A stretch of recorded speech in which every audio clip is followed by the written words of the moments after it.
Savez-vous que Madagascar possède l'une des biodiversités les plus exceptionnelles au monde? On estime qu'environ 80 à 90% des espèces animales et végétales de Madagascar sont endémiques, c'est-à-dire qu'elles n'existent naturellement nulle part ailleurs sur Terre. Oh! C'est incroyable! Bonjour à tous les amis Karakour Diabé! Aujourd'hui, on va parler un peu nature. Quand on parle de Madagascar, on est obligé à un moment donné d'évoquer cet aspect. Vous allez pas me croire, mais vous savez que beaucoup de personnes ignorent que Madagascar est un pays qui existe réellement, et je parle par expérience. Et la seule référence qu'ils ont de Madagascar, c'est ça. Oui, ce dessin animé qui représente même pas 1% de ce qu'est réellement Madagascar.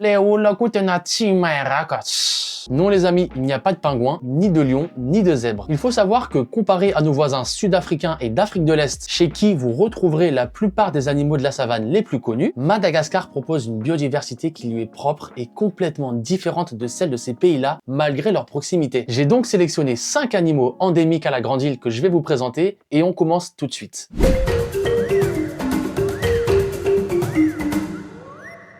Numéro 1, voici le Sanzinia madagascariensis, que vous avez probablement déjà vu car il s'agit d'un boa. Il existe actuellement 3 espèces de boas endémiques sur l'île. On retrouve par exemple le boa terrestre de Madagascar, appelé aussi Acrantophis madagascariensis, qu'on retrouve surtout dans les forêts sèches et les zones boisées du nord et nord-ouest de l'île, comme par exemple vers Majinga ou Diego. C'est le plus massif. Doté de motifs et d'une couleur brun orangé, il peut atteindre une longueur allant de 2 mètres à 3,50 m de long. En tout cas, j'ai pris note pour le prochain road trip que l'un de mes objectifs sera d'en trouver un. Il y a également le boa duméril, Acrantophis dumerili, très proche du précédent, à la seule différence que celui-ci va davantage se trouver dans les zones sèches et arides du sud-ouest. Et le dernier que je vous ai présenté au début, Sanzinia madagascariensis, le boa arboricole de Madagascar. Plus fin et arboricole, ce qui signifie qu'il vit beaucoup dans les arbres, il va plus être de couleur un peu verdâtre et occuper principalement les forêts tropicales humides. Ils font tous partie de la famille des Boidae. C'est une famille de serpents constricteurs non venimeux qu'on appelle simplement les boas. Et si je vous ai parlé du boa arboricole, c'est parce que j'ai eu la chance d'en capturer un sauvage lors de mon séjour à Nosy Be en 2023 et que j'ai des images. D'après mes comparaisons et mes recherches, c'est très probable que ce soit un boa arboricole qui était en train de chercher à manger. Voici l'extrait. Oh, c'est un boa, c'est un boa.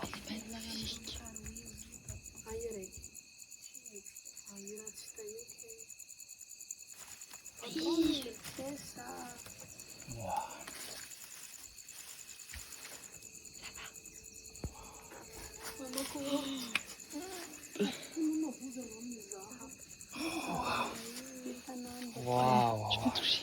Ouais, vas-y. Hi. Oh, c'est doux. C'était daf. Regarde, il essaye de serrer là. Regarde. Ouais. Tu m'as dit.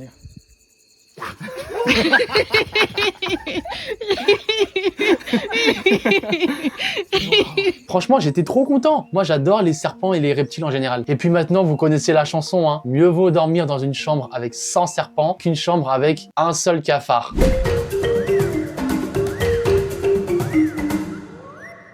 On continue avec notre deuxième animal qui est le tenrec zébré des basses terres ou Hémisantette semispinosus. Il en existe plusieurs espèces à Madagascar, mais nous, on va se pencher sur celui-ci. Celui-là, c'est un véritable Pokémon. C'est un petit mammifère insectivore long de 15 à 20 cm et il se différencie clairement avec sa couleur jaune et noire. On pourrait croire, vu comme ça et avec ses épines, que c'est un hérisson, mais pas du tout! C'est une sorte de faux hérisson qui appartient à un groupe complètement différent qui est la famille des Tenrecidae. On le retrouve dans les grandes forêts humides de la côte est, plus particulièrement sous les feuilles, dans les sols un peu humides et au bord des cours d'eau, donc idéal pour se nourrir d'insectes et de vers de terre. Et ce petit Pokémon, les amis, il a un vrai super pouvoir qu'on appelle la stridulation. La stridulation, c'est le fait de produire un son en frottant 2 parties du corps l'une contre l'autre. Et c'est surtout une pratique qui est associée à certains insectes comme les grillons ou les criquets, mais il est le seul mammifère au monde à utiliser cette technique grâce à ses épines. C'est-à-dire que ces épines sont naturellement conçues pour qu'ils puissent les frotter entre elles et émettre des ultrasons que seuls les tenrecs peuvent entendre, et ces ultrasons servent à communiquer entre eux et avertir en cas de danger. C'est fou. Complètement fou, la nature est trop bien faite. En fonction des espèces, le tenrec peut avoir une portée allant jusqu'à 30 petits. C'est le cas du tenrec Eucodatus, appelé aussi tang, qui a d'ailleurs été introduit à l'île Maurice et à la Réunion, mais le petit tenrec zébré, lui, a des portées beaucoup plus modestes allant de 2 à 6 petits.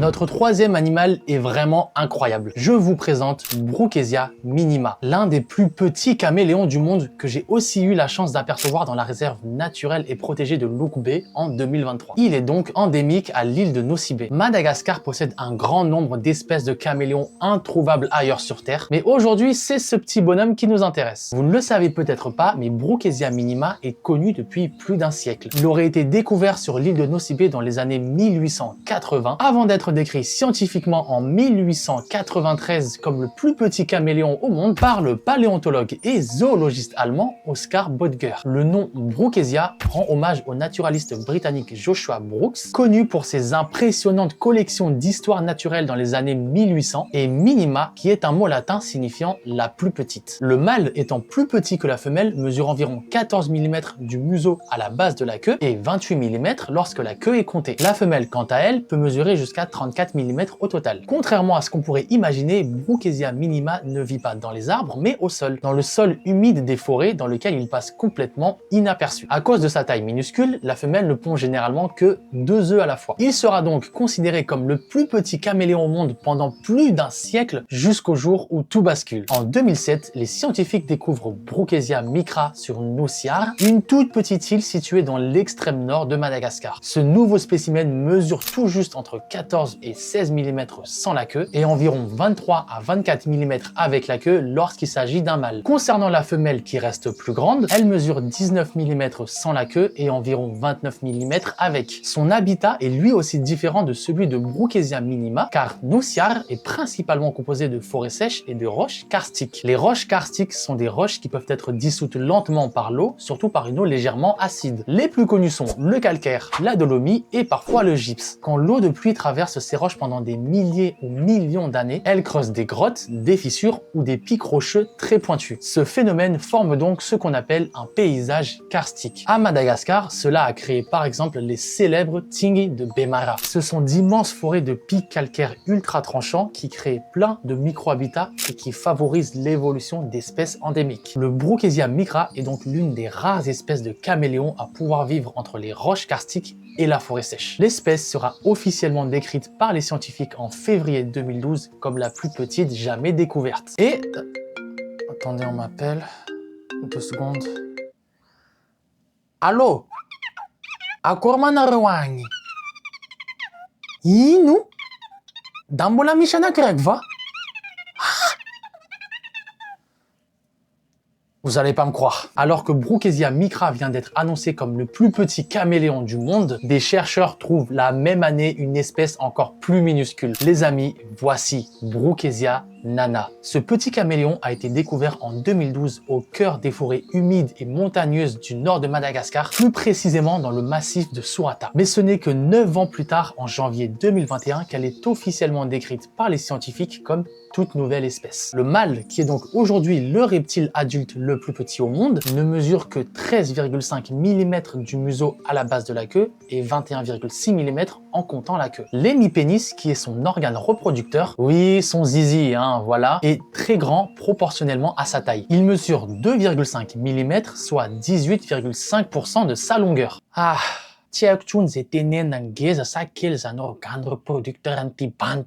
femelle, comme d'habitude, est de taille nettement supérieure au mâle, avec environ 19 mm du museau à la base de la queue et 28 mm en comptant la queue. On en a terminé avec nos petits amis les caméléons et on passe tout de suite au suivant.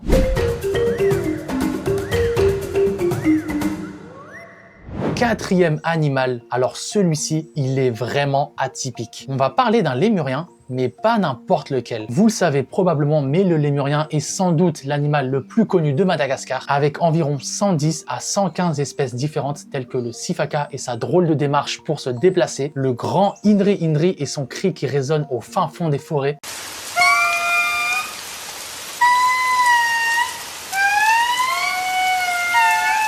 ou encore le célèbre Makikata alias King Julian. Mais celui qui nous intéresse aujourd'hui est complètement différent des autres. Les amis, je vous présente l'ayaï, appelé aussi scientifiquement Daubentonia madagascariensis. L'ayaï est probablement l'animal le plus iconique et mystérieux de Madagascar. Entre ses yeux énormes, ses dents de rongeur, ses oreilles de chauve-souris et son doigt squelettique, il ressemble presque à une créature inventée pour un film fantastique. Ce mammifère nocturne, frugivore et insectivore est aujourd'hui considéré comme le plus grand primate nocturne. Il peut mesurer de 75 à 90 cm de long, dont 44 à 53 pour la queue, et pèse de 2 à 3 kg mâle comme femelle. On le retrouve dans plusieurs régions forestières sur l'île, surtout dans les grandes forêts humides de l'Est, mais aussi dans certaines forêts sèches du Nord-Ouest. En 1782, il est officiellement décrit pour la première fois par l'explorateur et dessinateur français Pierre Sonera dans son ouvrage intitulé Voyage aux Indes orientales et à la Chine. On a d'ailleurs la chance de pouvoir voir cette illustration dessinée par Pierre Sonera lui-même et qui est l'une des toutes premières représentations scientifiques de l'ayaï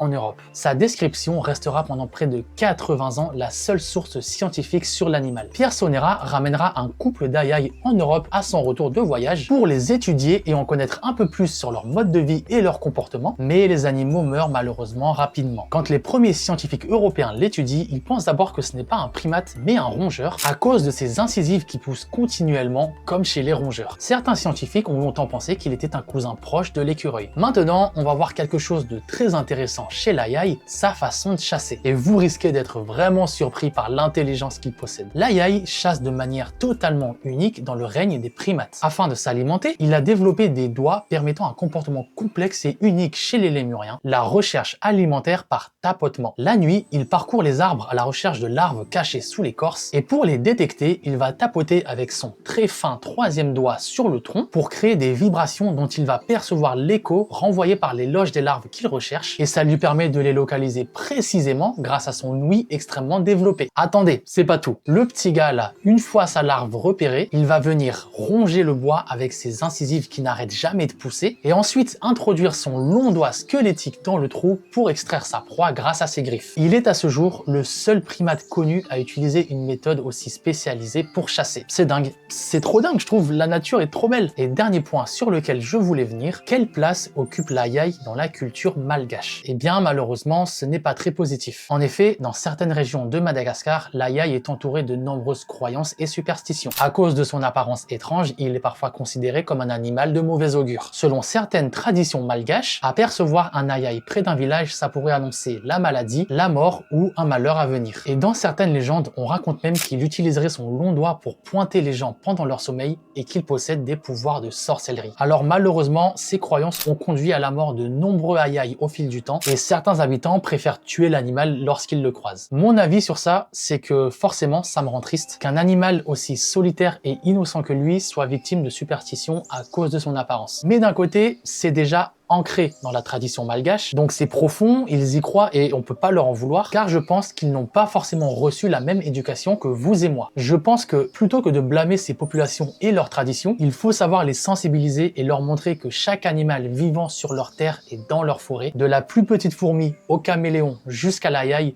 a son importance et qu'il est essentiel de protéger chaque être vivant. Il est important de montrer que protéger les forêts est vital parce qu'elles leur apportent de l'oxygène, de l'ombre, de la nourriture et si tout ça disparaît, alors ces peuples disparaîtront eux aussi peu à peu. Ça reste mon avis personnel et chacun est bien évidemment libre de penser ce qu'il veut. Et on passe maintenant à la suite.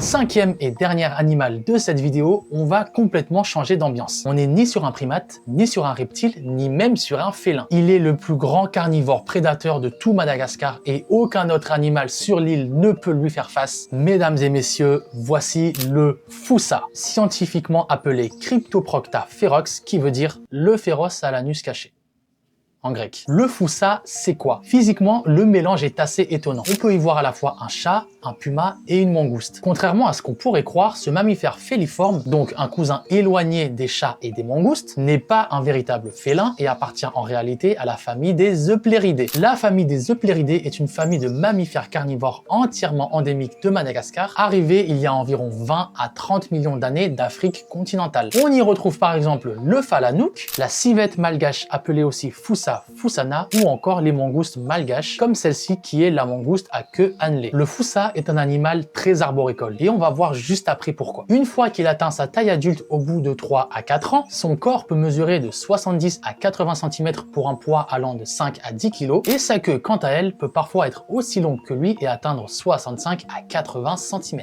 Les mâles sont généralement plus gros et plus lourds que les femelles. Sa longue queue lui sert énormément, notamment pour l'équilibre dans les arbres, pendant les poursuites et lorsqu'il saute de branche en branche. Contrairement à de nombreuses espèces malgaches limitées à une seule région, le Fossa est présent dans une grande partie de Madagascar, partout où subsistent des forêts suffisamment vastes pour lui permettre de chasser. On le retrouve donc autant dans les grandes forêts de l'Est que les forêts sèches du Sud-Ouest. Il est très difficile à observer car il devient de plus en plus rare, mais il est possible de le retrouver dans des sites connus comme le parc national de Ranmafan, le parc national de Maswala ou encore la réserve de Kirindi. Il n'y a pas de date précise concernant la découverte du Fossa, mais l'espèce a été scientifiquement décrite en 1833 par le médecin et zoologiste Edward Turner Bennett. Passons maintenant à l'alimentation du Fossa. Et vous allez voir que ça va rejoindre ce que j'ai dit concernant le fait que c'est un animal très arboricole et donc un excellent grimpeur. Sachez qu'en fonction des régions qu'il occupe, 50% ou plus de ses proies consommées sont des lémuriens. Et oui, c'est d'ailleurs le principal prédateur naturel de nombreux lémuriens malgaches qui constitue donc souvent une part importante de son alimentation. Il chasse généralement seul, de façon très discrète et à l'affût. Grâce à ses griffes semi-rétractiles, ses chevilles très mobiles, son corps souple et musclé sans oublier sa longue queue qui lui sert de balancier, il est le seul carnivore de l'île capable de s'attaquer à des proies aussi grosses que le sifaka à diadème. Il s'attaque aussi à des proies plus petites comme notre petit Pokémon de tout à l'heure, le Tanrek, mais aussi des lézards et des oiseaux. Et pour finir, quelle place occupe le Fossa dans la culture malgache? Contrairement à notre ami l'Aïaï, il n'est pas associé aux superstitions et aux mauvais présages, mais est surtout perçu comme un prédateur redoutable qui s'attaque aux poulaillers. Par exemple, dans le district de Marlambu, dans la province de Tamatave, le Fossa est traditionnellement haï et craint comme un animal dangereux en raison de ses vols de volailles et de porcelets. Sa viande est aussi consommée dans certains endroits très reculés. Selon une étude publiée en 2009, 57% des villages dans la forêt de Makir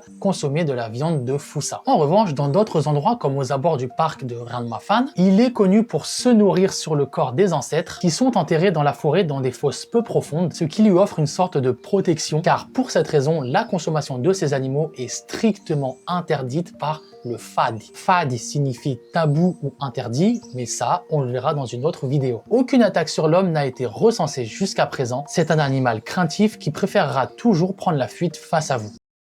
C'est la fin de cet épisode sur les animaux endémiques à Madagascar. J'espère qu'elle vous aura plu. En tout cas, moi, j'ai adoré la faire. J'ai appris aussi beaucoup de choses et on pourrait même faire un deuxième épisode si vous êtes partant. Il y a tellement de choses encore à découvrir. Merci à tous d'avoir regardé la vidéo jusqu'ici. N'hésitez pas à vous abonner et à liker si ce n'est pas déjà fait. Moi, je vous dis, prenez soin de vous. À bientôt. Manja Piona!